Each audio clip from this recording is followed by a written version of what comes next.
Salut à toutes et à tous, bonjour, bienvenue dans Questions aux sénateurs. On est en direct dans cette émission présentée par Acropolis et Public Sénat. Et aujourd'hui, on a le plaisir de recevoir Jean-Raymond Hugonet. Bonsoir. Bonsoir, comment allez-vous ? Bah écoutez, très bien, on est ici très bien accueillis dans un super studio, donc ça me va bien. C'est vrai qu'il est chouette le studio, ouais. C'est plutôt sympa. Vraiment. Bon, je vous l'ai dit, ça ressemble pas plus à une émission de télé qu'à un apéro, donc on est là pour discuter, pour apprendre à se connaître. On va parler surtout avec vous le chat, vous êtes en direct, vous êtes devant nous, vous êtes derrière nous, vous êtes avec nous sur ce plateau et on va vous présenter Jean-Raymond Hugonet, on va apprendre à discuter, on va répondre surtout aux questions qui m'ont été posées pour vous sur Twitter et aux questions que vous allez pouvoir nous poser dans le chat, donc surtout n'hésitez pas, et puis pendant que j'y suis, surtout n'hésitez pas à partager ce live, parce que si ça vous intéresse, il n'y a pas de raison que ça n'intéresse pas aussi vos potes sur Facebook et sur Twitter. Donc voilà. Jean-Raymond Hugonet, vous avez 61 ans, vous êtes sénateur de l'Essonne. Absolument. Vous êtes sénateur depuis combien de temps ? Alors je suis sénateur depuis le 24 septembre 2017. Ouais. Je suis un jeune sénateur, on va dire, ou en tout cas un sénateur récent, mais j'ai un parcours d'élu local. J'ai été maire de ma commune pendant 17 ans. Ouais. J'ai été président de ma communauté de communes, j'ai été conseiller régional et j'ai été président de la commune de Limours, je précise. Commune de Limours. Et j'ai été président de l'Union des maires de l'Essonne pendant 5 ans. Voilà, d'accord, avant de devenir sénateur. Alors, il y a plein de choses à dire sur vous, mais la chose la plus spectaculaire, c'est que votre profession, votre métier, c'est batteur. Oui. Vous êtes musicien. Oui, voilà. Je suis un sénateur tout à fait atypique parce que je suis un sénateur musicien. Alors quand je dis que je suis musicien professionnel, ce qui est la réalité, et qu'on me voit habillé en sénateur, on imagine plutôt le violoncelle, ouais, de l'hémicycle, on me dit vous êtes concertiste, piano, violon. Je dis non, je suis un batteur de rock.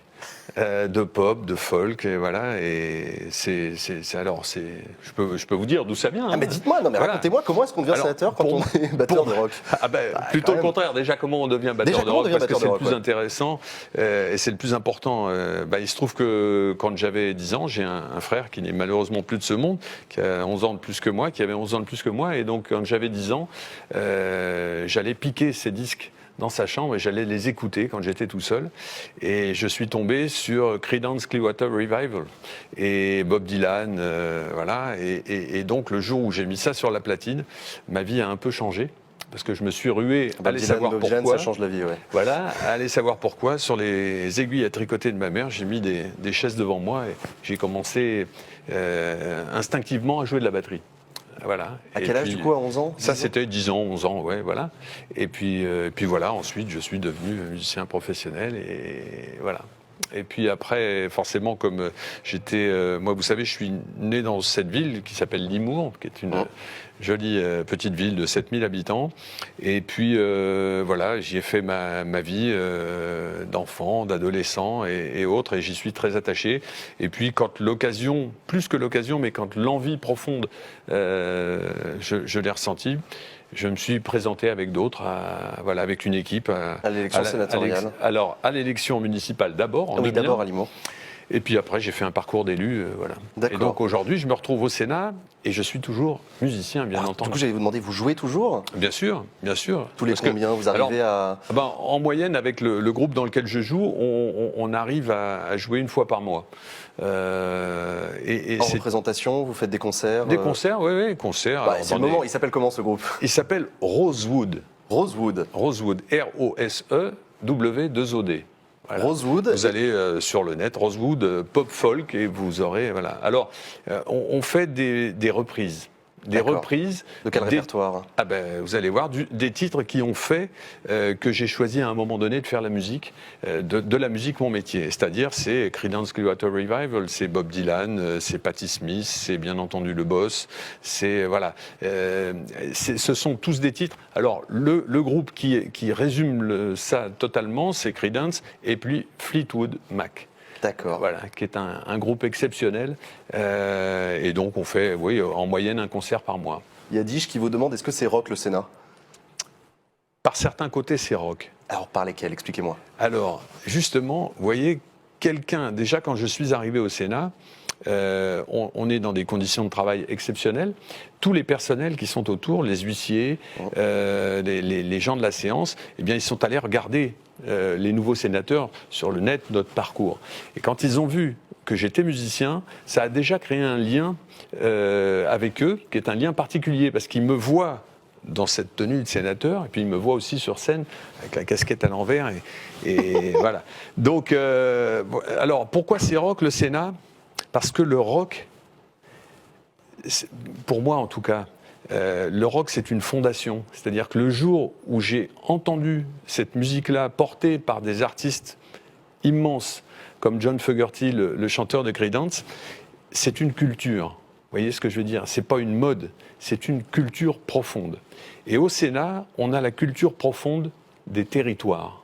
Et cette culture profonde, quand on la joue en musique, si on ne veut pas la travestir, il faut la comprendre pour pouvoir se l'approprier et puis en sortir, voilà, ce que l'on fait, sa personnalité, apporter un petit peu sa pierre à l'édifice. Au Sénat, c'est la même chose. Alors vous me direz, c'est peut-être, voilà, il faut suivre. Non, non, je vous garantis qu'il y a une vraie similitude. C'est-à-dire, c'est pas qu'on est des gardiens du temple, mais vous l'avez dit, j'ai 61 ans, je suis né en 58, c'est pas pour rien, il n'y a pas de hasard. Je crois pas au hasard dans la vie. Et j'ai l'âge de la Constitution. Ouais, c'est ce que j'allais vous dire, vous avez l'âge de la 5e République. Voilà. Bah, elle se porte bien, dis donc. Ben, elle se porte bien, je l'espère. C'est pour ça que je dis ça. La République, je sais pas d'ailleurs, qu'est-ce que vous en pensez, la 5e République, comment elle va ?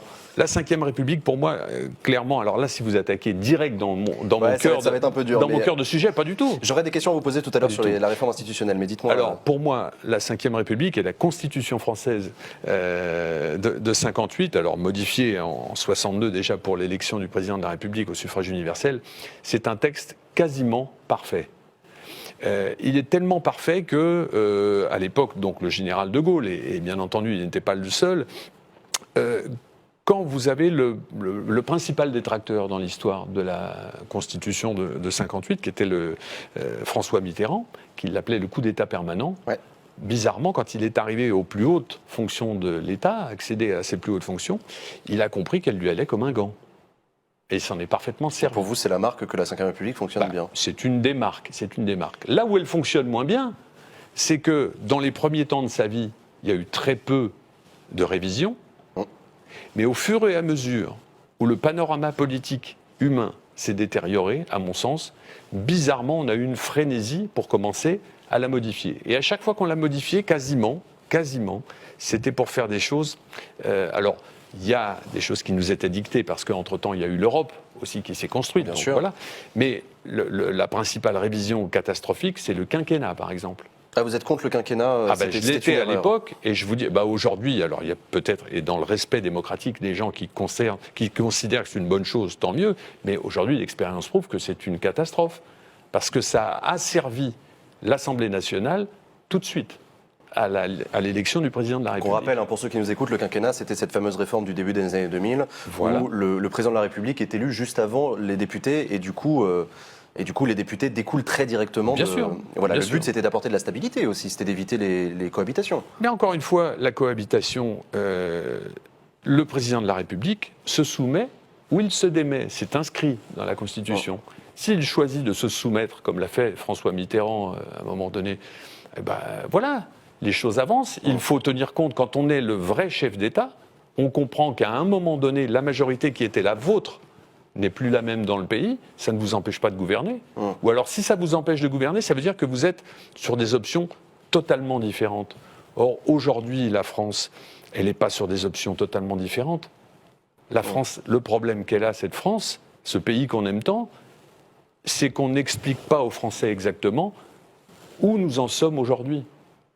Voilà, parce que c'est pas forcément très drôle à dire et c'est pas très porteur, ce qu'il faut leur dire aux Français. Mais du coup, justement, vous parlez de la 5e République en disant qu'elle est presque parfaite, etc. Il y a quand même plusieurs milliers de personnes qui portent des gilets jaunes en ce moment sur les ronds-points et dans les manifestations, qui critiquent assez vertement les institutions représentatives et le Sénat en particulier. Mais je pense que s'ils critiquent les institutions, ce ne sont pas les institutions qui ne sont pas à la hauteur. Je vous le dis. Aujourd'hui, c'est le personnel politique qui n'est pas à la hauteur. Et vous l'êtes, vous ? Modestement, si j'ai été élu par mes pairs, c'est qu'on pense que je le suis. À un moment donné, les grands électeurs ont pensé que je le suis. Si je sors dans la rue aujourd'hui et que je dis que je suis sénateur, les gens me disent « vous êtes un voleur, vous êtes un sale politique, vous êtes ça ». En gros, c'est la perception qu'on en a. Mais ces gens-là, moi je veux bien les emmener un par un, je ne pourrais pas le faire en groupe, pour leur montrer ce que c'est que la vie d'un sénateur qui travaille, qui a ses convictions, qui a un parcours atypique comme le mien. Je ne descends pas de la cuisse de Jupiter. Je ne suis pas le plus malheureux des hommes. J'ai reçu d'abord et avant tout la chose la plus précieuse au monde, c'est-à-dire une éducation. Vous voyez, je la souhaite à tout le monde, celle que j'ai reçue. Je ne descends pas de la cuisse de Jupiter, mais en tout cas, j'ai compris, parce que j'ai un petit peu écouté l'histoire et qu'on me l'a encore enseigné à l'époque, j'ai compris comment s'est construit ce pays, qu'est-ce qu'il faut conserver, qu'est-ce qu'il faut garder, parce que c'est précieux comme la prunelle de nos yeux, et alors qu'aujourd'hui, on est en train de le jeter aux orties, vous voyez. Il y a Céline qui vous demande si vous seriez pour une évolution vers une démocratie plus participative. Par exemple, le référendum d'initiative citoyenne dont on parle beaucoup. Alors, ça, je voudrais dire, la démocratie, c'est participatif. Quand on a été élu local, je vous l'ai dit, pendant 17 ans, j'ai été maire. Mais il n'y a pas une décision que l'on prend en se réveillant le matin en se disant « j'ai l'idée géniale, j'en parle à personne, c'est comme ça et c'est pas autrement ». Vous voyez ce que je veux dire ? Ça, il faut arrêter ça parce que je ne connais pas un maire chez qui ça peut durer. Pourquoi ? Parce que si ça ne fonctionne pas, eh bien, il va se faire battre. La participation, il faut vouloir le faire. J'organise des tournées de réunions de quartier dans la commune, je vais au-devant des gens. Quand il y a des sujets importants, on les partage, on les discute. Ce qu'il ne faut pas oublier, c'est que la décision finale et la responsabilité finale, c'est celui qui a été élu pour le faire qui doit l'endosser. Quand ça, vous, petit à petit dans notre pays, vous le détruisez, l'exemple type, c'est Notre-Dame-des-Landes. Ouais, ça pour vous, c'est un échec de la démocratie. Mais c'est plus qu'un échec de la démocratie. C'est la justification et la légitimation de la violence, c'est prendre une décision contre les volontés administratives, juridiques, démocratiques, parce que jusqu'à plus ample informé, il y a des élections. Regardez bien les Et un référendum local. Oui, et un référendum local que Manuel Valls avait lancé, de guerre lasse. Mais aujourd'hui, les Gilets jaunes, ou une partie des Gilets jaunes, quel est le premier réflexe ? Monter une liste aux européennes. La boucle est bouclée. Pourquoi ? C'est-à-dire C'est pas tous les Gilets jaunes déjà, parce qu'ils sont beaucoup critiqués aussi en interne. Mais oui, quand on parle de Gilets jaunes, de qui parle-t-on déjà ? Mais on voit bien que le premier réflexe, Madame Levavasseur ne m'a pas l'air d'être quelqu'un d'écervelé ou autre, c'est plutôt quelqu'un qui exerce un métier, qui est dans la vraie vie, comme on dit. Mais l'envie, c'est de pouvoir peser sur le débat politique. Et donc à ce moment-là, il faut être représenté, et à ce moment-là, on rentre dans la démocratie, et elle est déjà participative. Quand je mets un bulletin dans l'urne, je participe. Quand les gens ne le font plus, ou ont l'impression que s'ils votent blanc, ils ne sont pas pris en compte, là, il y a un problème. Mais on va continuer cette discussion. J'ai pas mal de questions qui m'ont été posées par les internautes. Et apparemment, votre micro frotte un petit peu sur votre cravate. Je vous avoue qu'on est plus souvent en t-shirt qu'en cravate ici, donc c'est pour ça que... Regardez ce qu'on va faire. Vous retirez la cravate, monsieur le sénateur. Très volontiers. J'ai vu une guitare dans l'entrée en venant dans le studio. En plus, c'est vrai, il y a une dans 2 secondes, s'il y a une batterie, on va rigoler. Hein. Voilà, c'était pas pour que vous enleviez la cravate, c'est juste parce que ça frottait un peu, mais il n'y a aucun souci. Pas de problème. Non, je voulais qu'on revienne justement, on parlait des Gilets jaunes, on parlait de tout ça. Est-ce qu'on peut revenir sur ce grand débat ? Vous avez dit sur l'antenne de Public Sénat, je cite, le grand débat national, c'est totalement inutile, c'est un machin de plus. Retournez lire les Shadocks. Vous avez dit ça le 9 janvier dernier. C'était il y a quelques 15 jours maintenant. Qu'est-ce que vous en pensez maintenant du grand débat national qui s'est mis en place ? J'en pense exactement la même chose. Alors, vous voyez ce que je veux dire ? Où je vous la joue langue de bois. Non, le faites pas, s'il vous plaît. D'accord. Mais sinon, on peut le faire. C'est-à-dire, oui, bien entendu, nous allons prendre le pouls de la population et nous allons organiser un grand débat. Mais là, on est dans la malhonnêteté intellectuelle totale. Pourquoi ce grand débat ? D'abord, je constate que le président de la République et sa majorité, on nous a dit au moment des élections à la présidence qu'ils étaient partis, eux, c'est-à-dire que les autres ne l'avaient pas fait, ils étaient partis en profondeur à la rencontre des Français. Je ne sais même plus, il y avait un slogan, il y avait quelque chose, je ne sais plus ce que c'était. Au direct au contact des Français, je ne sais plus exactement. Oui, il y avait une baseline, comme on dit, dans ce truc-là. Voilà. Donc ça veut dire que là, ils ont pris le pouls. Ils ont remonté des grands débats avec des synthèses et des machins et des tableurs et des trucs. Et en 18 mois, les Français, ils ont changé d'avis ? Non. En 18 mois, qu'est-ce qui s'est passé ? Et je reconnais au président de la République, parce que moi, je fais partie de ceux, si vous voulez, qui admirent les élites de mon pays. Politique, voilà, quelqu'un de 39 ans qui devient président de la République, qui a le cerveau excessivement bien fait et qui est quelqu'un, voilà, qui rayonne, sauf à être le dernier des ringards, vous voyez ce que je veux dire, mais moi je dis... Qu'est-ce qui s'est passé ? Voilà. Ce qui s'est passé, ce que je lui reconnais, c'est qu'il a dynamité le système politique français. C'est vrai. Il a explosé. Alors lui, et puis les maladresses ou les erreurs des uns et des autres font que, juste avant lui, il y a eu 2 présidents qui ont malheureusement subi des échecs, malheureusement pour eux, subi des échecs. Lui, il arrive, il double tout le monde.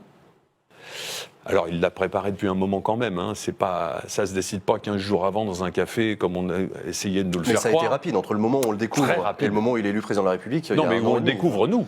Nous, oui, nous. Mais dans sa tête, puisqu'il a toujours 2-3 coups d'avance, je crois. Vous pensez qu'il rêvait à la présidence depuis un bout de temps? Peut-être. Faudrait que je lui demande. Mais vous pouvez lui demander, je ne sais pas s'il vous répondra, mais en tout cas, je peux vous le dire, chez des gens de pouvoir, et surtout pour être président de la République, si vous n'y passez pas tous les matins, jamais vous ne l'êtes. Ça, c'est sûr. C'est intéressant. Donc sénateur, voilà. Non. Donc, sénateur, je vous expliquerai tout à l'heure comment, pour moi comment ça s'est passé. Ouais. Parce que ça, je le dis très modestement, mais c'était une petite prouesse quand même. Je vous expliquerai pourquoi. Ok, on en reparlera un peu plus tard dans l'émission. Je reviens sur le grand débat. Il y a Anton qui voulait savoir quel est votre avis sur le grand débat sur C8, la participation de la ministre Marlène Schiappa à l'émission de Cyril Hanouna. Ça a fait couler beaucoup d'encre. Alors est-ce que ça méritait autant de buzz que ça? Je ne sais pas, mais vous l'avez regardé? Non. D'accord. Je regarde, excusez-moi, j'ai pas trop le temps, je regarde pas trop la télévision, et quand je la regarde, c'est pour voir, pour soigner mon addiction au football. Voilà. Donc, non, plus sérieusement, si Marlène Schiappa, qui est ministre de la République, elle pense qu'il faut aller chez M. Hanouna, et que personne ne lui dit non, ni le chef du gouvernement, ni le chef de l'État. Pourquoi on lui aurait dit non? Parce qu'il y a un moment quand même, si vous voulez, moi je suis plutôt quelqu'un de communication, j'ai plutôt l'esprit très large. Il faut faire attention à ce qu'on fait. Il faut faire attention à ne pas... Les politiques doivent vivre dans la vraie vie, bien entendu, et c'est ce qu'on fait. Et s'adresser aux vrais gens alors peut-être? Et s'adresser aux vrais gens. Est-ce que pour s'adresser aux vrais gens, on s'adresse à ceux qui regardent l'émission? Voilà, c'est un vaste débat. Hein. Là, vous êtes sur Twitch, c'est une plateforme de jeux vidéo, on s'adresse à un public plutôt jeune. Je ne suis pas ministre. Vous êtes responsable politique. Je suis sénateur. Moi, j'ai des comptes à rendre à ceux qui m'ont élu et à moi-même. Ministre d'un gouvernement, c'est différent. On est dans une équipe et on doit jouer collectif. Je vous ai parlé de football qui est, vous l'aurez compris, une passion. Une vraie grande passion. Mais c'est plus que ça, parce que je pourrais vous en parler aussi si on a assez de temps sur la société, le révélateur que c'est. Mais on doit jouer collectif. Et là, malheureusement, je pense que les uns et les autres, on n'a pas l'avis de Madame Schiappa là-dessus. Vous voyez ce que je veux dire? C'est pas ça qui m'intéresse, moi. D'abord, c'est l'avis des gens. Et l'avis des gens, je crois la connaître un tout petit peu. Alors avançons du coup sur cette question, notamment du grand débat. J'ai eu beaucoup de questions parce que ça fait un petit peu l'actualité. Il y a Yata qui voudrait savoir par exemple qu'est-ce que vous pensez de la démission de Chantal Joanneau qui est présidente de la Commission nationale du débat public et qui s'est retirée de l'organisation du grand débat. Vous parlez de l'article de Mediapart qui est sorti ou pas? Il y a eu un article de Mediapart il y a quelques jours seulement, donc on est en cœur de l'actualité. Chantal Joanneau s'est aperçue, bien entendu, que sur une opération comme celle-là, qui est totalement commandée par le pouvoir, elle n'aurait aucun espace. Elle nous a fait croire pendant un moment, c'était plutôt sympathique, je la connais, je l'apprécie, j'ai siégé avec elle et dans la même majorité à la région, lorsqu'elle était vice-présidente. Mais sincèrement, qui peut croire 2 secondes qu'une personnalité indépendante pourrait gérer le grand débat national alors que les dés sont pipés et qu'on sait bien que tout est cadré, orienté, et je peux même presque vous dire ce que va dire le grand débat. D'accord. Alors on a quelques petites nouveautés quand même. Vous savez, sur le cumul des mandats, là aussi, où de l'avis général, voilà, les cumulards, je peux vous en parler? J'ai été un cumulard, moi. J'ai été un cumulard. Alors? Eh bien, je peux vous dire C'était une bonne chose, la suppression du cumul des mandats? Mais c'est une erreur manifeste. Ce qui est une bonne chose, c'est interdire à des élus de pouvoir cumuler un certain nombre de mandats très importants et d'en cumuler trop. Bien entendu qu'il fallait le réduire. Mais interdire à un maire, comme je l'ai été, d'une commune de 7000 habitants, de ne pas être sénateur-maire, c'est une ineptie totale. Le président de la République s'en aperçoit, puisqu'il a déclaré que ah bah oui, il se rend compte. Il se rend compte de l'erreur. Parce que là, vous avez coupé le lien entre la représentation nationale et le terrain. Et il s'en aperçoit. Et donc, il y a déjà un projet de loi qui est porté par un député éminent de Lozère, c'est un Auvergnat, quasiment, puisqu'il est de Fournels, où il dit, voilà, et où on sent, et je l'espère, qu'on va repermettre aux élections de 2020 à un maire d'être également parlementaire. C'est fondamental. On verra. Peut-être qu'on reviendra sur le cumul des mandats. À volontiers. Merci à toutes celles et à tous ceux qui nous rejoignent. Soyez les bienvenus dans Questions aux sénateurs. On est avec Jean-Raymond Hugonnet, donc sénateur Les Républicains, apparenté Les Républicains, mais on en parlera tout à l'heure, de l'Essonne. Apparemment, il y a eu un petit problème avec mon micro, mais la régie a réglé le problème. L'important, c'est surtout que vous entendiez le sénateur, c'est ça le but. Donc voilà, merci à toutes celles et à tous ceux qui nous rejoignent. J'en profite pour remercier Friconolich pour son resub. Merci beaucoup à toi. Moi, je voudrais juste voir, je me permets. Réagissez au chat. Mais Pep Genesio, être maire, 17 ans, déjà à la base, que ça dégage. Alors, apparemment, Pep Genesio, il n'est pas très fan des politiques, ouais. 17 ans de cumul dans le temps. Pep Genesio, je ne sais pas qui c'est. Je connais Genesio, l'entraîneur de Lyon, de l'équipe de football de Lyon, mais ça m'étonnerait. Mais en tout cas, et Pep Guardiola, l'entraîneur de City. Non, mais ce qu'il faut lui dire à Pep, très sympathiquement, quand les gens n'ont plus envie de vous, en France, quand on respecte la démocratie, ils vous disent de partir. Ça s'appelle une élection. Ça s'appelle une élection. Ouais, mais l'élection, elle est aussi organisée par les personnes qui présentent des candidats. Si c'est mais vous croyez que pour être maire d'une commune, on organise quelque chose ? Si vous êtes mauvais, vous vous faites jeter. Si les gens vous apprécient, ils vous réélisent. C'est tout. Et ça, il faut bien le comprendre. Il faut arrêter de faire croire qu'un maire, il est installé, voilà, il fait ce qu'il veut. Non. Il y a un phénomène qui s'appelle une élection, et c'est ça la démocratie. Voilà. D'accord. Plusieurs questions un peu rapides. Louis Boulet qui voulait savoir ce que vous pensez du salaire à vie. Du salaire à vie ? Oui, ou du revenu universel. Il y a plusieurs manières de l'appeler, il y a plusieurs modèles qui existent. Est-ce que c'est quelque chose qui vous intéresse ? Alors ça m'intéresse parce que c'est un sujet à l'époque qui a été mis sur la table. Mais là-dessus, encore une fois, je crois qu'on fait un peu fausse route. Avant même, on assiste à ça aujourd'hui parce que également la société actuelle le demande, c'est le concours Lépine de l'idée géniale qui va nous sortir de là. Donc avant de parler du revenu universel, parce que c'est comme ça je crois, voilà, il faut reparler de la façon dont fonctionne cette société, réellement, bien expliquer aussi, si on est d'accord sur son fonctionnement ou pas, et savoir quelles vont être les solutions. À mon sens, un revenu universel, vous voyez, il y a un moment où on nous a balancé l'idée des 35 heures aussi. Les 35 heures étaient... C'est en place depuis... Oui, la panacée universelle. On voit déjà le funeste sort que ça a réservé à ceux-là même qui l'avaient porté, puisqu'ils ont été battus aux élections. Et on voit aujourd'hui, dans notre société, comment, dans certains cas, ça peut être une bonne chose, comment, dans d'autres, c'est une ineptie, et comment, avec notre souci français d'intégralité et d'universalité, on impose ça à des gens de façon dogmatique. D'accord. Sacha Distil qui voulait savoir, est-ce que vous Sacha Distil, c'est son pseudo sur Twitter, est-ce que vous êtes pour le retour de l'ISF ? C'est Romain Desbois, on prend aux riches pour donner aux pauvres. Je ne sais pas, je vous pose la question. Sachant qu'apparemment, il y a certains de vos collègues parlementaires et républicains qui seraient assez favorables. Mais forcément, pourquoi ? Parce qu'aujourd'hui, si vous voulez être populaire, vous dites qu'il faut qu'on rétablisse l'ISF. Et donc être anti-système, c'est être contre l'ISF ? Non, mais attendez, vous avez un président de la République qui invente l'IFI pour dire en fait, ça ne sera pas l'ISF, mais c'est un petit peu la même chose. Il a expliqué de façon assez brillante d'ailleurs comment cet ISF, on en parle, c'est une mesure symbolique. Si ça doit calmer la paix, si ça doit amener la paix sociale, mais rétablissez l'ISF. Qu'est-ce que ça va changer ? On se sera fait plaisir à un moment donné. Je peux vous garantir que comptablement, financièrement, rien. Au contraire, on perdra. Et là-dessus, je pense que le président de la République a raison. Maintenant, s'il faut la rétablir, l'ISF, ben allons-y. C'est la question de justice fiscale aussi. La justice fiscale, elle n'est pas là. La vraie justice fiscale aujourd'hui, et ça c'est le problème de notre pays, c'est que, et on l'a dit 20 fois, ça fait des années qu'on le dit, le capital et la spéculation rapportent plus que le travail.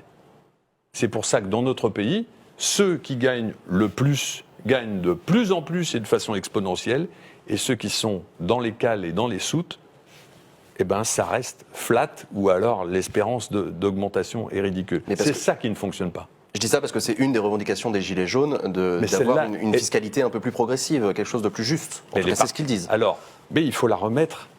Qu'a fait le président de la République ? Quelle est la mesure, indépendamment de sa personnalité, du caractère brillant, de ce qu'il a incarné à un moment donné, quelle est la mesure phare qui a fait élire le président de la République ? La mesure, hein, vraiment dans le truc, voilà.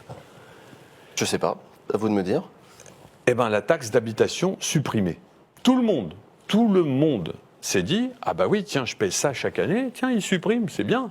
Tous les Français se sont dit ça, hein, qu'on soit riche, pauvre, tout ce que vous voulez. Ils se sont dit, eh ben, ça fera toujours ça de moins à payer. Ça veut dire que lui, c'est une caricature de notre société et de la politique dans notre société.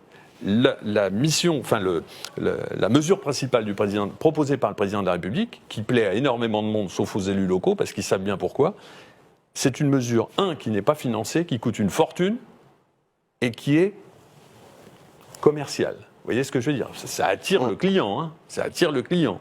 Sauf que, qu'est-ce qu'il fait une fois qu'il est élu ? Ah ben, on crée une commission dirigée par un sénateur, Alain Richard, et un préfet, Dominique Bure, pour dire comment va-t-on financer cette mesure. Ça veut donc dire que quand on la prend, on ne sait pas comment on la finance, sinon on l'explique. Donc c'était de la démagogie pour vous, cette décision Mais totalement. Et pourquoi je dis ça ? Parce que s'il faut remettre la fiscalité à plat, il faut parler des vrais sujets. On le sait depuis des lustres que c'est une inégalité, que c'est pas bon. Mais il faut le remettre sur la table. Et le remettre sur la table, croyez-moi, on a toutes les intelligences en France pour le faire. On a tous les hauts fonctionnaires pour présenter les choses. Voilà, on parle souvent de Bercy. Il y a des gens éminemment compétents à Bercy pour réfléchir sur ce genre de choses. On parle aussi beaucoup de la technostructure et des critiques que ça soulève. Mais la technostructure, si vous lui laissez les mains libres, parce que le président... Oui. Non mais attendez, c'est une caricature. Le président de la République, quels sont, je vais poser la question autrement, vous voyez, je ne suis pas jésuite, mais c'est moi qui vous pose des questions, quelles sont les deux catégories socio-professionnelles, certainement, que les Français détestent le plus en ce moment? Des catégories socio-professionnelles? Ouais. Ah bah les ultra-riches. Alors, une catégorie, je parle vraiment d'un métier. Un métier? Les dentistes. Et les policiers. Non, les dentistes, ils peuvent vous sortir de la mouise, hein, des fois. Non. Je sais pas, non, sérieusement, je sais pas, dites-moi. Eh ben, je vous dis, les hauts fonctionnaires, les énarques, tout le monde les fustige. Hein. Oui, c'est vrai, c'est vrai.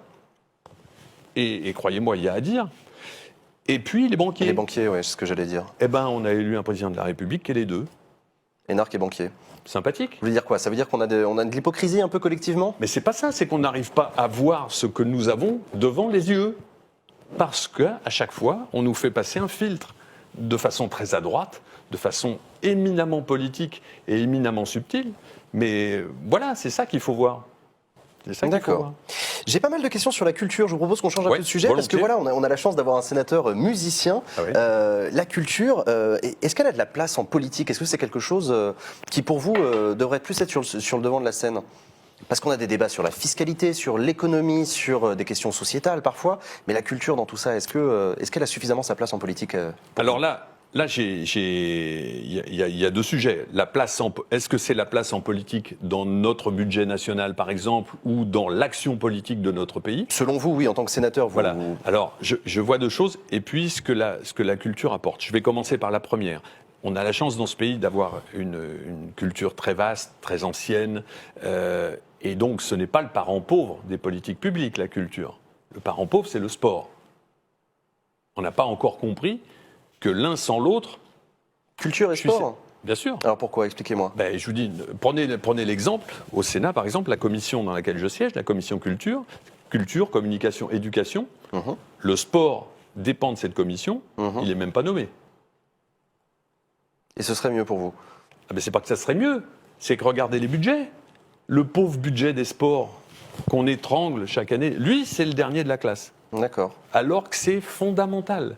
Aujourd'hui, vous avez une partie de la culture, je vous en parle en connaissance de cause. Je connaissais Ivry dans vos locaux. Je connais Ivry pourquoi? Parce que moi, il se trouve que je viens voir des matchs de football. Vous voyez. Je suis un de mon fils qui joue au football. Il jouait contre Ivry l'autre jour. Moi, j'étais dans les tribunes. Hein. Et alors? Elle est là, la culture aussi. Elle n'est pas uniquement que dans des palais, que dans... Voilà. Cette culture, il faut la comprendre, et aujourd'hui, c'est ce qui fait notre pays. Les gens que je croise autour d'un stade de football, bien entendu, ils viennent voir un match, un sport, mais c'est plus que ça. Ils viennent partager quelque chose, et quand vous partagez ça avec eux, et que vous êtes peut-être différent d'eux, croyez-moi que la culture, vous comprenez ce que c'est. Donc je dis que... Donc c'est le lien social en fait, c'est ça que vous voulez dire, c'est le plus important dans la culture et dans le sport. Entendu, mais il ne faut pas les opposer. Non, je ne les oppose pas. Non, mais vous, non. Non, mais c'est vrai que spontanément on dit sport, culture, on peut dire je vois pas très bien le rapport, c'est vrai. Voilà, mais il y en a un profond. D'accord. Voilà, ça c'est la première des choses. dans la culture. Ensuite, ce que ça apporte, la culture, je vais vous le dire, moi, à mon modeste niveau, d'être musicien, la première qualité du musicien, et vous voyez tout de suite un musicien à ça, c'est qu'avant même de jouer, il écoute. C'est vrai. Vous avez beaucoup de musiciens qui jouent, qui sont très bons musiciens techniquement, mais quand ils jouent, ils n'écoutent pas les autres. Et bien en politique, c'est la même chose. Si vous jouez, entre guillemets, sans écouter les autres, vous récitez une partition qui, au final, n'intéresse pas grand monde, si ce n'est vous, ou alors ceux que vous arrivez à capter. C'est presque un message que vous auriez envie de faire passer à vos collègues. Inspirez-vous des musiciens pour apprendre à vous écouter. Je le fais tous les jours. Vous, j'en suis sûr, mais vous pensez que vos collègues sénateurs, députés, et puis politiques d'une manière générale, n'écoutent pas suffisamment ? C'est évident. Regardez sur les plateaux, chacun vient raconter son affaire. Généralement, d'ailleurs, ils sont invités parce qu'on sait qu'un tel, il va dire ça. Et donc on l'invite. Si lui il dit ça, j'invite quelqu'un qui va dire le contraire, comme ça va faire des étincelles, et puis voilà, pour un petit peu qu'il s'incendie, ou que vous voyez ce que je veux dire. Et tout ça dans une complicité terrible, parce que dès qu'ils ont quitté le plateau, c'est les meilleurs amis du monde. Forcément, ils sont dans le même système. Donc voilà, si on s'écoute, le grand débat c'est ça. Hein. Je crois que ce qu'ont dit les Gilets jaunes, c'est qu'on a envie d'être écouté. Il y a une partition qui est jouée par un orchestre, le public n'écoute pas, ou ne peut pas l'entendre. Il faudrait peut-être mettre un peu plus de rock dans tout ça, pour avoir plus de dialogue entre... Ah ça, ouais, beaucoup plus, oui. ouais, parce que la dissonance ou les accords un peu... Vous voyez, ça fait du bien des fois. Il y a de la saturation en ce moment. Non, c'est intéressant. Non, mais on pourrait continuer à filer la... Oui, à votre disposition. J'aime bien. Non, il y a une question aussi. Andy qui m'a demandé sur Twitter, moi j'habite dans l'Essonne et je voudrais savoir concrètement dans le domaine de la culture, qu'est-ce que M. Hugonnet a porté personnellement dans l'hémicycle ? Alors, merci. Qui pose cette question ? C'est Andy sur Twitter. Super, merci beaucoup Andy. Alors, je conseille à Andy d'aller voir la superbe émission, je fais un peu de pub, de Public Sénat, un sénateur à domicile. Un sénateur à domicile, effectivement, qu'on retrouve d'ailleurs sur le site internet de Public Sénat. Eh bien, si Andy va voir, ça dure, c'est pas très très long, qu'il aille voir, parce que là, je ne vais pas l'expliquer en 2000 fois, mais ce dont je parle, dont je suis persuadé absolument, je l'ai démontré sur ma commune. D'accord. Je vous donne juste un exemple. C'est vrai qu'on voit dans ce reportage que j'ai regardé, effectivement, que dans votre commune, à Limours, vous avez développé énormément d'équipements culturels, salles de spectacle, salles de répétition, d'enregistrement. Et je ne l'ai pas fait pour me faire plaisir. Je l'ai fait parce que je suis intimement persuadé de ce que ça apporte aux jeunes. Aujourd'hui, sur 17 ans de recul, des enfants que notre intervenant musicien a eu, ne serait-ce que les miens qui sont passés par là, d'autres enfants que je vois maintenant à l'âge de 18 ans, je vois ce que ça leur a apporté. D'abord musicalement, et puis aussi dans leur vie personnelle. Donc, à la fois l'éducation et la musique sont intimement liées, et c'est ça que j'ai apporté. Quand Jean-Michel Blanquer... Ministre de l'Éducation nationale. Ministre de l'Éducation nationale, excellent ministre de l'Éducation nationale, et ça faisait bien longtemps qu'on n'avait pas eu quelqu'un comme ça. Eh bien, quand il a parlé de la rentrée en musique, j'ai cru que j'avais des bourdonnements, vous voyez, que j'avais la berlue. Pas du tout. La rentrée en musique, pour ceux qui nous écoutent, vous pouvez préciser en quoi ça consiste ? La rentrée en musique, quand il a été nommé ministre, il a tout de suite dit, la rentrée c'était donc septembre 2017, se fera en musique. Des chorales dans les écoles, des activités musicales. Alors moi, on l'a eu en audition très vite au Sénat, je l'ai remercié 1000 fois en lui disant, évidemment, tout ce que la musique et la culture en règle générale, mais la musique par-dessus tout peut amener à notre pays et à sa jeunesse. Je lui ai dit, ça c'est très bien, monsieur le ministre, mais pourquoi je le fais moi déjà depuis 17 ans dans ma commune ? Parce que la commune met des moyens sur la table. L'intervenant musicien, c'est nous. Il a mis des moyens ? Il essaie, le malheureux, d'en mettre. Il essaie. Sauf que c'est pas simple, parce que nous avons 98 milliards de déficit, je vous le rappelle, et 2320 milliards de dettes. Ça commence à faire. Donc il faut faire des choix. Et si vous me demandez à moi le poids de la culture, si on mégote sur la culture, mais je vous parle pas de projets de cultureux qui se versent des subventions entre eux. Je vous parle pas de ça. La culture populaire, je vous parle de la vraie culture, la culture populaire. Et si on investit là-dessus, je peux vous le garantir, et sur l'éducation, et Jean-Michel Blanquer l'a bien compris, ça c'est des choses qui sont gagnées pour la suite. J'ai une autre question assez intéressante de Florent Darkoubi sur Twitter qui m'a demandé comment est-ce que monsieur le sénateur voit la situation au Brésil, notamment donc Jair Bolsonaro, le nouveau président brésilien. Première décision, premier jour, suppression du ministère de la Culture. Comment vous dire ça ? Ça me désole. D'abord, la première des choses, il faut faire très très attention Comment aujourd'hui on s'informe? Qu'est-ce que je sais, moi, des réelles situations dans les pays étrangers? Alors, j'ai accès au Sénat à des informations, j'écoute comme tout le monde, je regarde à droite, à gauche, la presse. Je fais très, très attention aux informations qu'on me donne.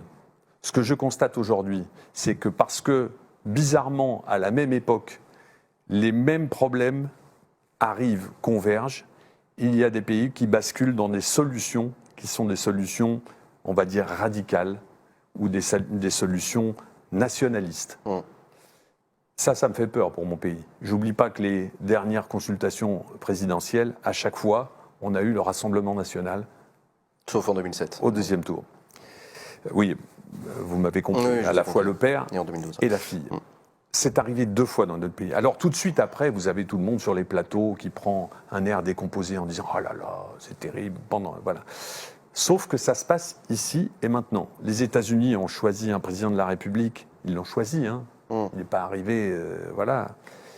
Et dans le choix qu'ils avaient, sincèrement, c'était pas génial, mais là-bas, on sent qu'il se passe quelque chose quand même de particulier. Le Brésil, en Europe, à notre porte. Ouais. Ça doit nous faire réfléchir. Mais je pense que la question de Florent était spécifiquement, je pense, sur la culture. Oui. Les régimes autoritaires ont effectivement une manière de couper systématiquement les crédits dans la culture. Est-ce que pour vous, c'est un marqueur particulier? Ah bah bien entendu. Ils le font pourquoi? Parce que je viens de vous expliquer que si vous misez sur la culture, vous permettez aux gens de réfléchir par eux-mêmes, de s'ouvrir au monde, de forger une idée, d'être sensibles. Si vous coupez la culture, bah vous essayez d'avoir des marionnettes régimentées. C'est aussi simple que ça. On a des exemples dans l'histoire nombreux. Il y a Céline dans le Donc chat. Ça fait peur. Il y a Céline dans le chat qui voulait savoir quelle place doit avoir la culture populaire dans le ministère de la Culture. Vous parliez tout à l'heure des cultureux qui se donnent des subventions entre eux, par opposition à cette culture dont vous parliez, le lien social. Écoutez, je vais vous dire un truc. Alors, je ne le fais pas pour parler de lui, mais vous avez quelqu'un que je connais bien, qui est exceptionnel, qui est un monsieur qui s'appelle Max Leghem. Il a de hautes responsabilités dans quelque chose qu'on appelle les MJC, Maisons des Jeunes et de la Culture, qui sont, par certains domaines bureaucratiques un peu, un système qui a besoin d'évoluer. Mais il y a une chose qu'il met en avant et qui est le vrai point fondamental, c'est l'éducation populaire. L'éducation populaire, c'est-à-dire les maisons des jeunes faisaient ça. Elles l'ont un peu perdu pour certaines d'entre elles. C'est quelqu'un que j'ai eu l'occasion d'avoir, moi, en direction, dans ma MJC, dans la MJC de la commune, excusez-moi. J'ai vu le travail qu'il faisait. J'ai même vu les débats qu'on a ensemble. Je peux vous garantir qu'aujourd'hui, ça manque énormément dans notre pays. L'éducation populaire et la culture, bien évidemment. J'ai toute une série d'autres questions que j'ai vraiment envie de vous poser, parce que j'ai reçu beaucoup de questions. Vous êtes apparenté les Républicains. Ouais. Vous êtes de droite. Ouais. Et en même temps, vous faites du rock. Ouais. Vous voyez où je veux en venir? Il y a quand même pas mal de personnes qui m'ont dit, mais comment c'est possible? Eh ben c'est marrant, ça, comme réaction. Mais ça, quand on a compris... On peut aimer le rock et être de droite. C'est ça qui est désolant. Je l'ai vécu dans la musique, parce que quand vous faites... si je prends la guitare qui est là, je vous fais un accord, vous allez dire tout de suite, sapé comme il est, avec cet accord-là, lui, c'est telle musique. On a une étiquette sur le dos. Bon, cette étiquette, il faut l'enlever. Je vous l'ai dit, je reconnais au président de la République la vertu qu'il a eue de dynamiter le système politique. Alors, si vous me dites, je suis de droite, d'abord, ce que je veux dire, c'est que j'essaie de reconnaître des personnes. Il y a une personne que j'admire profondément, parce qu'il incarne la République des territoires, c'est M. Gérard Larcher. Ouais. Il se trouve que je le connais... Président du Sénat. Il se trouve que je le connais depuis longtemps et assez bien. Pour quelle raison? Très simplement, parce que je suis le fils de mon père, et que mon père était vétérinaire. Ah, Gérard Larcher, vétérinaire, oui, c'est vrai que ça... Et quand il est arrivé à Rambouillet vétérinaire, en tant que jeune praticien, il est venu voir quelqu'un de plus âgé que lui, qui était bien réputé, et estimé, et qui était un homme de conviction et droit, et ils ont été amis. Voilà, donc il a toujours eu un œil sur moi. C'est quelqu'un que j'admire parce qu'il sait ce que c'est que la République des territoires, avec ses qualités et ses défauts. Vous ne répondez pas à ma question sur la perception du rock. Je vais y venir. La perception du rock, est-ce que ça voudrait dire que le rock est de gauche? Spontanément, c'est ce que beaucoup de gens m'ont dit. On dit, ah bon, un excusez-moi, rocker de droite? ils peuvent le penser. Vous avez cité Bob Dylan tout à l'heure, les années 60, 70. Mais Bob Dylan, il est de gauche. Bob Dylan, 68. justement, il s'est Je trouvé... vous pose la question. Mais il n'est jamais de gauche. Enfin, peut-être que dans son vote, l'expression de son vote, mais son art, un art n'est pas de gauche ou de droite. Vous voyez ce que je veux dire? C'est monstrueux de penser ça. D'ailleurs, si vous lisez un petit peu sur Bob Dylan quelque chose, c'est qu'il a été lui-même dévasté par le fait qu'on en avait fait une icône en 68, pensant que, voilà, non, c'était un observateur de sa société et qui, par son art, retranscrivait ce qu'il voyait. Times they are changing. Mais c'est ça que j'aime beaucoup. Vous êtes vraiment iconoclaste parce que, enfin, je veux dire quand même le rock, c'est quand même un mouvement culturel de contestation face à un ordre social établi. C'est anti-gaulliste. Mais, enfin, je veux dire le rock, attendez, c'est un truc. vous me voyez là, Merde, vous quoi. me voyez là. J'ai plus un poil sur le caillou. Comment m'imaginez-vous quand j'avais l'âge de mon fiston, par exemple, 19 ans, J'en sais 17 rien. ans. Si vous aimez le rock, j'imagine avec des cheveux longs. J'avais les cheveux jusque-là. J'allais en Angleterre tous les 4 matins. Mon idole, c'était David Bowie, Johan Cruyff. Je vivais dans un autre monde. J'étais en rébellion contre mon père en le respectant énormément. Mais forcément, s'il disait quelque chose... Je vous donne cet exemple-là. J'ai fait, moi, la série B qui avait été inventée. Il n'y a pas de hasard, heureusement. Je suis arrivé en première, ils inventaient le B. C'était parfait pour moi, l'économie. J'avais un professeur d'économie qui était un trotskiste. Vous voyez, trotskiste à fond. Mais il avait l'honnêteté d'écouter ce que disaient les jeunes. Donc, quand j'étais au lycée, je prenais le contre-pied de mon professeur. Et quand j'étais à la maison, mon père, qui était gaulliste, non inscrit à un parti politique, il était gaulliste à l'époque, je prenais le contre-pied de ce qu'il disait. Pourquoi? Parce que j'avais les cheveux longs, j'étais jeune et que j'avais besoin de me frotter. C'est tout. Dès que j'ai gagné 4 sous, parce que j'ai commencé à gagner ma vie avec la musique à l'âge de 20 ans, j'ai commencé à comprendre certaines choses.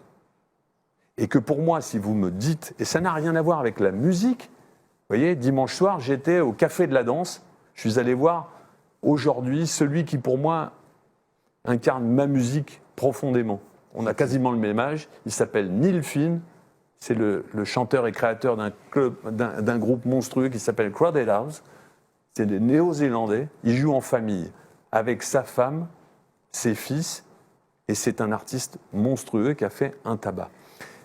La musique, ça n'a rien à voir. On peut revendiquer, on peut avoir, mais on n'est pas catalogué. Enfin, c'est juste pas possible. Et croire ça, c'est justement parce qu'on croit ça qu'aujourd'hui on rame à faire regarder les gens dans le même sens.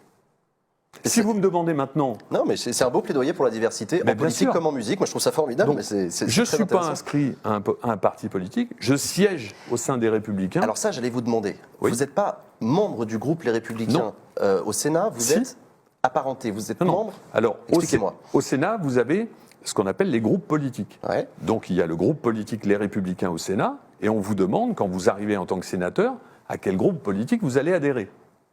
J'ai adhéré au groupe Les Républicains du Sénat, Ouais. mais je suis considéré comme un apparenté, puisque je n'ai pas ma carte, et on n'a pas besoin de ça, je n'ai pas ma carte d'inscription au Parti national Les Républicains. Et c'est ça qui fait que vous êtes apparenté, Les Républicains, Voilà. au Sénat. Eh C'est oui. juste parce que vous n'êtes pas adhérent du parti. Je ne suis pas adhérent du parti, mais je suis dans le groupe Les Républicains au Sénat. D'accord. Voilà. Ok, d'accord. J'ai pas mal de questions Et je suis d'ailleurs. très heureux dans ce groupe. Hein. C'est ce que vous me disiez au j'y vis téléphone très bien. hier, oui. Et quand j'ai quelque chose à dire, je le dis.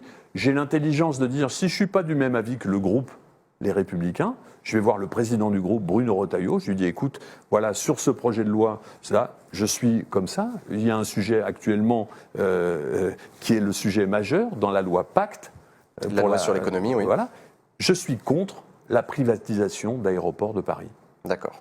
Voilà. Ok. Et là, vous êtes en désaccord avec le groupe Les Ah Républicains. bah, là maintenant, il se trouve que c'est le... Je ne vais pas avoir la prétention de dire que le groupe républicain est d'accord avec moi, mais il se trouve qu'on est majoritairement contre cette privatisation d'ADP. Alors moi j'ai expliqué pourquoi, Et puis voilà, chacun fait son chemin. Mais vous voyez, je ne me sens pas contraint ou corseté. C'est pas ça la politique. C'est ce que vous me disiez en arrivant ici, parce que là, donc on est mercredi soir, mais en fait, vous sortez là, vous êtes en plein travail sur cette loi Pacte. Et je vais y retourner après. Et vous y retournez après. Bon, merci en tout cas d'être venu, nous voir. C'est avec grand plaisir. Je continue sur ces questions-là.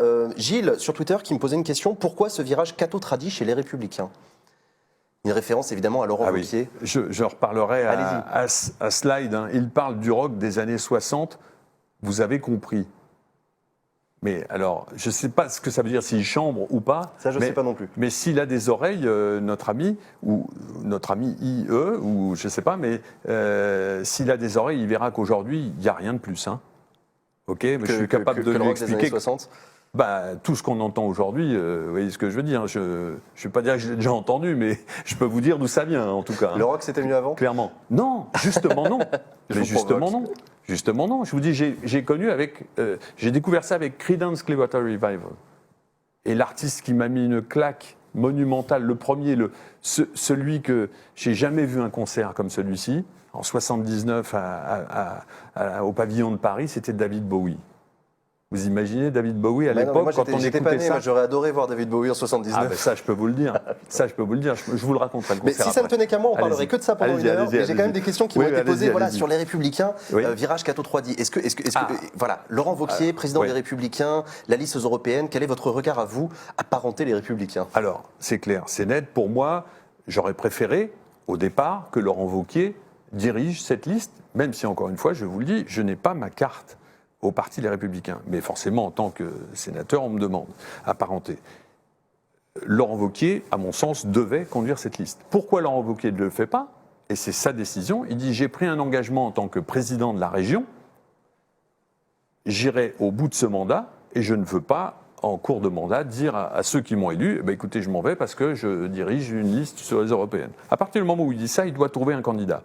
Aujourd'hui, trouver un candidat pour les Républicains, il y a plutôt intérêt à trouver quelqu'un de nouveau, de jeune, et il trouve, ça c'est un peu drôle quand même, et comme il est taquin, puisque lui aussi sort de cette magnifique école qu'est l'École normale supérieure, il trouve quelqu'un de brillant, je peux vous le garantir, de 33 ans, un philosophe, qui a parfaitement réussi dans une école que le président de la République a cherché 2 fois à intégrer, qu'il n'a jamais pu.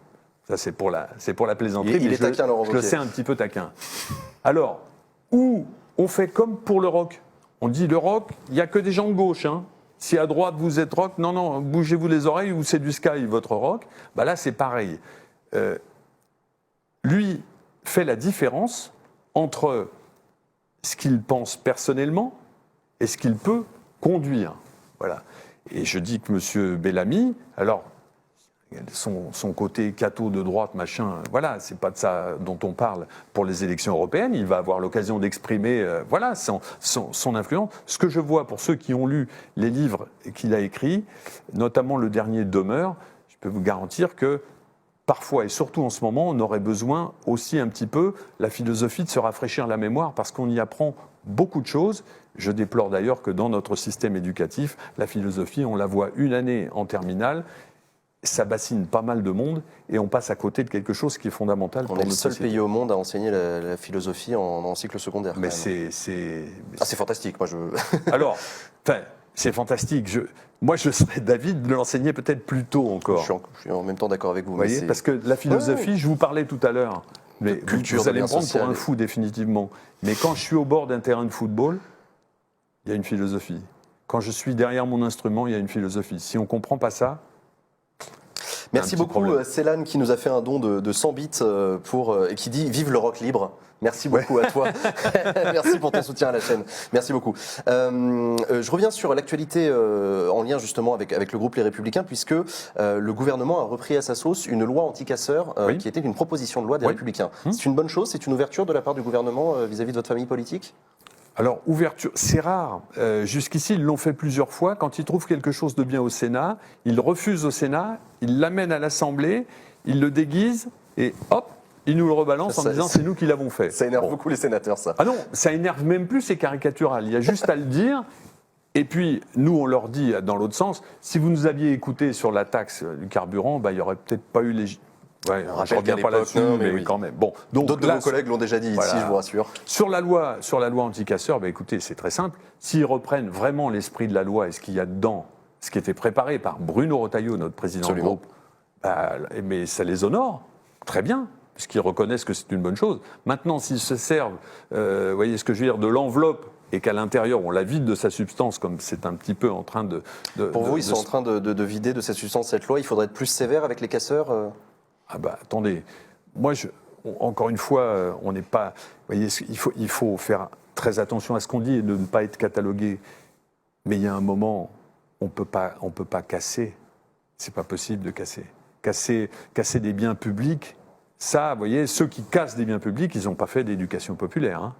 Je crois qu'il y a un moment, il y a eu un trou dans la raquette là aussi. Ils sont passés à côté de quelque chose. On peut pas détruire la maison commune. Ça, c'est pas possible. De même qu'on me fera jamais croire dans notre pays qu'au XXIe siècle, un 1er décembre, on n'est pas capable de défendre l'Arc de Triomphe. Vous voyez, ça, c'est une honte nationale.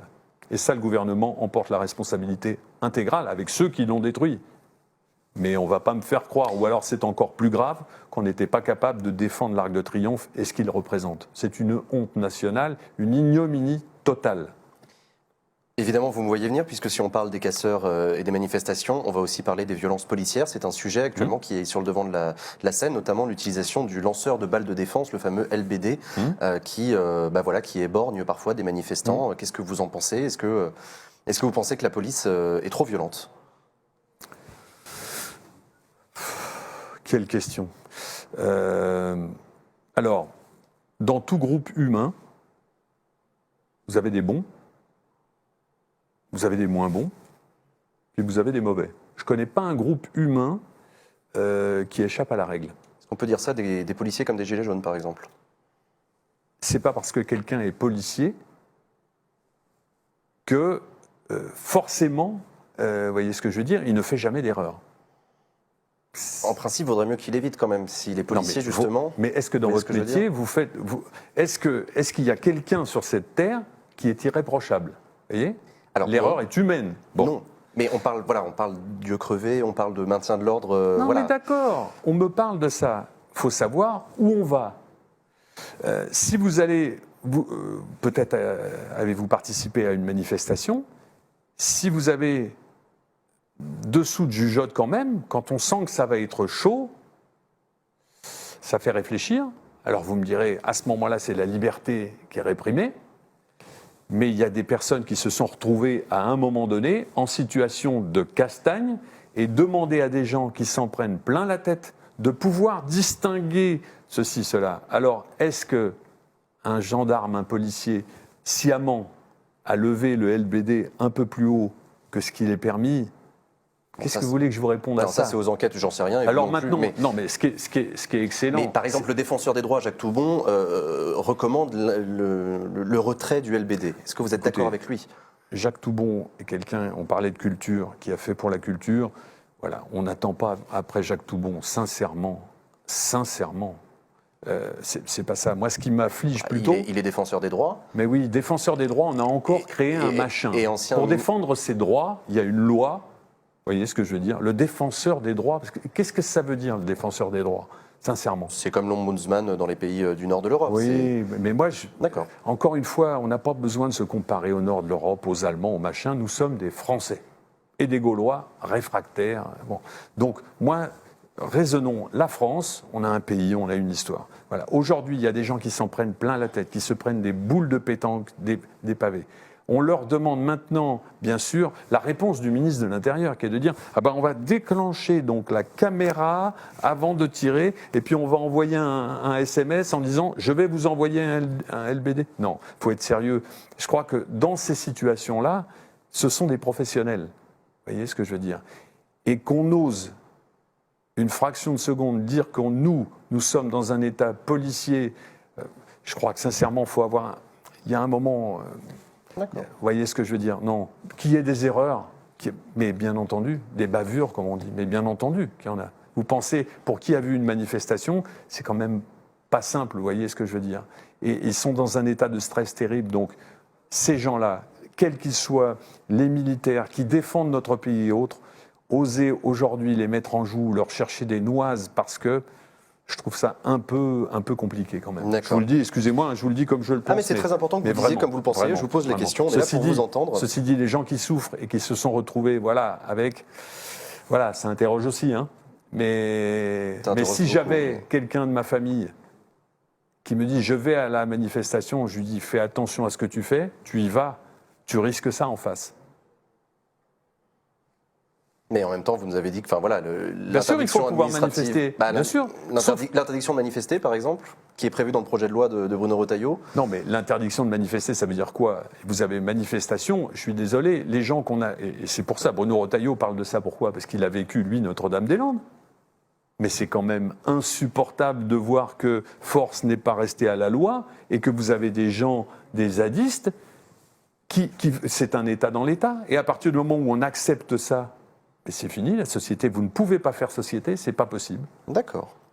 On approche de la fin de cette émission. Ouais, j'ai un milliard de questions que j'aurais voulu vous poser. Tout à l'heure, vous m'avez promis que vous me raconteriez comment vous êtes devenu sénateur. Comment je suis devenu sénateur?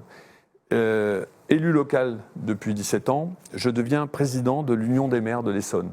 Ouais. Il y avait 196 maires, maintenant il n'y en a plus que 194, puisqu'il y a eu 4 communes qui sont devenues 2 communes nouvelles. Et quand vous êtes élu par les maires présidents de l'Union des maires de l'Essonne, ça veut donc dire qu'ils vous apprécient. Pourquoi? Parce que vous avez un parcours, pas parce que vous êtes comme ci, parce qu'ils regardent ce que vous avez fait et votre attitude quand vous êtes, quand vous devez animer, rassembler des gens.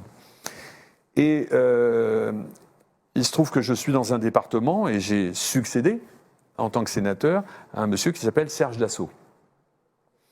Et Serge Dassault était, paix à son âme, arrivé un petit peu avancé dans l'âge avec la carrière de sénateur. C'est joliment ne rigolez pas. Ben oui, mais voilà. Et donc, quelque part, à un moment donné, est-ce qu'il était bon qu'il incarne le Sénat et le renouvellement au Sénat? Voilà, c'est comme ça. Et à ce moment-là, sans être encarté aux Républicains, étant donné le parcours que j'avais, étant donné également les convictions que j'ai, parce que je siège pas au groupe Les Républicains parce que le logo me plaît, vous voyez ce que je veux dire, c'est pas ça. Parce que tout simplement, pourquoi je suis de droite? Parce que je ne pense pas que l'État est la solution à tous nos problèmes au quotidien. Il faut l'État, et un État fort dans les domaines régaliens, ce que l'on voit de moins en moins, et il faut que l'État soit moins là où il n'a rien à faire, de façon constante. Donc, moi, c'est un petit peu ça qui me définit, mais je suis plutôt quelqu'un d'assez modéré, vous voyez. Et je ne suis pas contre quelqu'un parce qu'il est d'une étiquette politique. J'ai eu l'occasion de travailler avec Manuel Valls en Essonne, par exemple. Voilà. Et on a pu travailler sur des sujets ensemble, avec Thierry Mandon, qui a été aussi un ministre. Voilà, j'ai pas de souci avec ça. Mais ensuite, quand on va parler des choses fondamentales de l'engagement de l'État, là, on risque d'avoir des différences. Mais encore une fois, elle s'explique et on en débat. J'ai une dernière question qui a été posée par Lemotte sur Twitter. Le Sénat est-il vraiment une chambre de contre-pouvoir? Cette chambre est-elle suffisante? Ne faudrait-il pas la remplacer par une chambre tirée au sort? Ah non. Alors, beaucoup de questions en une, mais... Oui, alors pour ça, je vous le dis, il faut... Mais j'entends. Moi, il y a deux choses. On est, je vous l'ai dit tout à l'heure, la Constitution de la Ve République, le bicamérisme. Donc, bien évidemment qu'il a été prévu, ces chambres, un équilibre dans les chambres, en laissant le dernier mot à l'Assemblée nationale. Mais si vous regardez bien, là encore, les sénateurs avant étaient élus pour 9 ans. Oui, c'est vrai. On a réduit en 2 parties à 6 ans. Et là, il y a un moment donné, dans la réforme constitutionnelle, on commençait à dire d'harmoniser les choses. Non, il faut laisser cette espèce d'équilibre entre l'Assemblée et le Sénat, parce qu'on a perpétuellement le pouls du pays, si on le regarde bien et si on l'écoute. Donc le Sénat est là, je vous l'ai dit, on en discutait avant l'émission, il y a une qualité de débat au Sénat qui est largement, tout le monde le sait, largement supérieure à l'Assemblée. À l'Assemblée, on est plus dans l'actualité, dans la chicane permanente, la posture. Voilà, politique, c'est comme ça. Au Sénat, tout le monde se respecte. Je peux vous garantir aujourd'hui sur l'hémicycle, que ça soit le groupe dans lequel je siège ou le groupe du Parti communiste et républicain, je peux vous garantir que voilà, on s'écoute. On ne va pas être d'accord. Il y a certains points où on va être d'accord. Donc il y a une écoute et c'est ce qui fait le Sénat. Si vous ne voulez pas rentrer dans cette configuration-là, vous ne vous sentez pas à l'aise parce que ça vous surprend là-bas. Et puis, vous avez affaire à des gens qui, autour, connaissent la musique, selon l'expression consacrée. Donc, ça demande beaucoup d'humilité. Et le Sénat l'a montré à travers les années qu'elle était plutôt pour écrire. Vous savez pourquoi on dit un train de sénateur ? C'est pas parce que certains sénateurs, moi je suis représentatif, vous voyez, je suis svelte, comme on dit. Donc le sénateur, on l'a souvent caricaturé comme bedonnant. Voilà. Et donc le pas de sénateur, on croit que c'est ça. Pas du tout. Le pas de sénateur, ce sont les Grecs. Quand vous écrivez la loi, vous avez intérêt à prendre du temps pour pas écrire n'importe quoi. Aujourd'hui, on le voit. On a des lois qui sont bavardes, on nous balance des lois qui n'ont ni queue ni tête sur la société de confiance, avec des espèces de baudruches administratives dans laquelle on glisse plein de choses. Donc nous, on est là pour essayer de remettre un petit peu les choses d'équerre. Donc l'Assemblée, le Sénat, ça c'est le bicamérisme. Il existe le Conseil économique et social et environnemental, qui est une belle institution, qui n'est jamais écoutée, qui produit des rapports excellents. La société civile, elle est là-dedans. Vous avez tout. On ne l'écoute jamais. Voilà, on la caricature. Mais je pense qu'aujourd'hui, le Sénat ne peut pas être... Voilà, le Sénat, c'est le bicamérisme avec l'Assemblée nationale. Maintenant, si vous voulez prendre la société civile, elle est dedans et elle est représentée dans toutes ses composantes. Merci beaucoup Jean-Raymond Hugonet d'avoir accepté notre invitation et d'avoir répondu à nos questions. Il y en avait encore beaucoup qu'on aurait pu vous poser. On peut rappeler le nom de votre groupe de rock ? Rosewood. Rosewood, merci beaucoup. J'en profite pour remercier Public Sénat qui produit cette émission. Merci beaucoup à OGaming qui s'est occupé donc de sa réalisation. Merci beaucoup à Perceval qui s'est occupé de la modération et qui m'a envoyé toutes vos questions. Encore une fois, navré de ne pas avoir pu toutes les poser. Et la semaine prochaine, on recevra Olivier Paccaud, sénateur RDSE de l'Oise. Vous avez une question à lui poser ? Olivier ? Ouais. Qui est-ce qui va gagner le championnat ? Allez, on lui posera la question. Merci beaucoup, c'est la fin de cette émission. À très bientôt. Ciao, ciao, salut.